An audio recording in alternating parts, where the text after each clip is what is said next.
Assalamualaikum warahmatullahi wabarakatuh.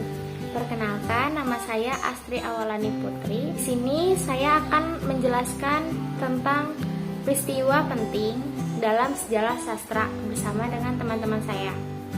Yang pertama, ada beberapa poin penting yang akan saya sampaikan dengan teman-teman saya. Yang pertama, peristiwa kepercayaan Gelangga.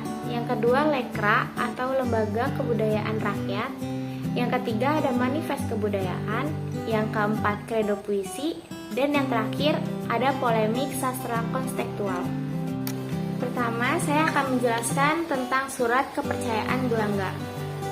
Apa itu surat kepercayaan Gelangga? Surat kepercayaan Gelangga adalah pernyataan sikap dari beberapa sastrawan Indonesia yang kemudian hari dikenal sebagai Angkatan 45. Indonesia yang kemudian dikenal sebagai Angkatan 45 pada tahun 1946 dibuat perkumpulan Gelangga Seniman Merdeka. Apa tujuan dari pembuatan perkumpulan ini?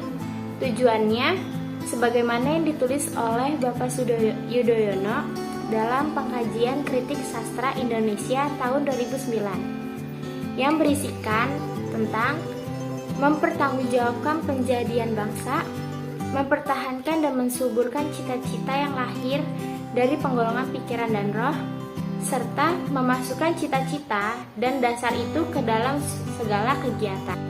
Adapun beberapa sastrawan yang paling menonjol diantara dengan sastrawan yang lain, yaitu ada Asrul Sani, Khairil Anwar, dan Rival Apik. Pada poin kedua, saya akan menjelaskan mengenai Lekra atau Lembaga Kebudayaan Rakyat yang didirikan pada tanggal 17 Agustus tahun 1950.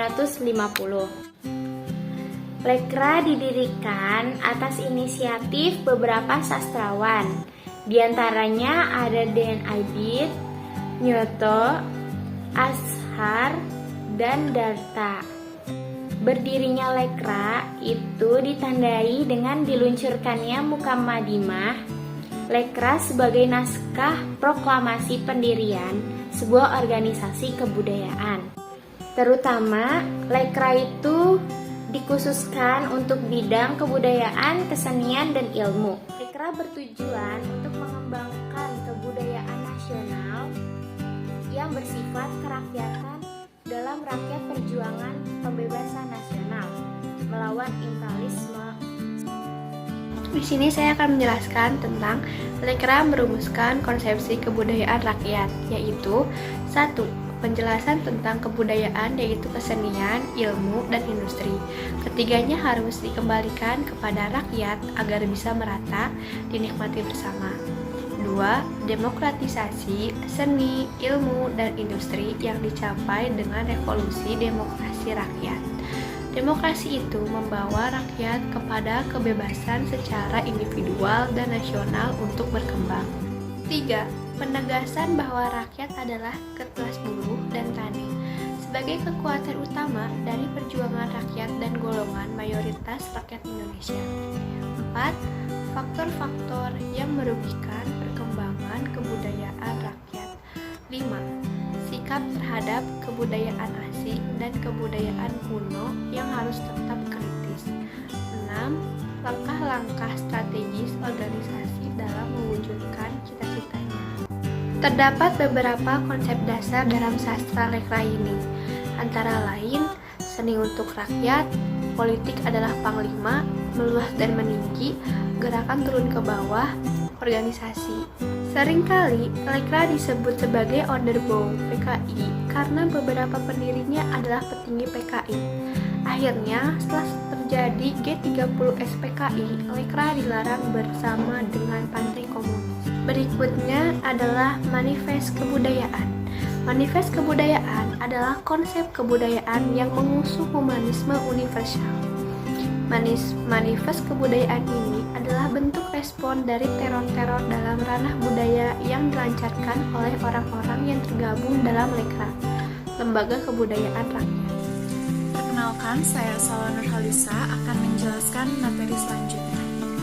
Manifesto kebudayaan atau dikenal dengan Manikebu adalah konsep kebudayaan nasional yang digagas oleh penyair dan pengarang pada tanggal 17 Agustus 1963. Penggagas manifestasi ini adalah Wiratmo Soekidjo, serta ikut dalam kegiatan ini diantaranya Taufik Ismail, Arif Budiman, dan Gunawan Muhammad. Yang selanjutnya yaitu polemik sastra kontekstual.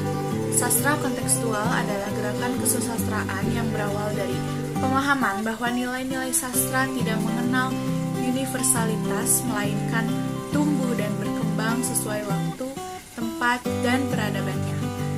Menurut Arif Budiman, Minggu 6 Januari 1985, sastra kontekstual adalah sastra yang tidak mengaku keuniversalannya, nilai-nilai kesusastraan, melainkan hanya mengakui nilai-nilai sastra terikat oleh waktu dan tempat. Yang ketiga, Jacob Sumarjo pada tanggal 23 Juni 1985 menegaskan bahwa munculnya gagasan sastra kontekstual akhir-akhir ini menarik perhatian, bukan karena ribut-ributnya, tetapi karena mengundang pertanyaan mengapa gagasan ini bisa timbul.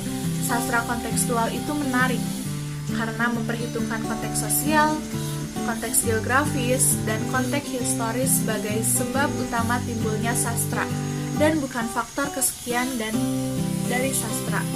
Kredo puisi. Kredo puisi merupakan ungkapan persaksian dan yang mengandung wawasan estetik puisi-puisi karya Sutarji Kalzom Bakri.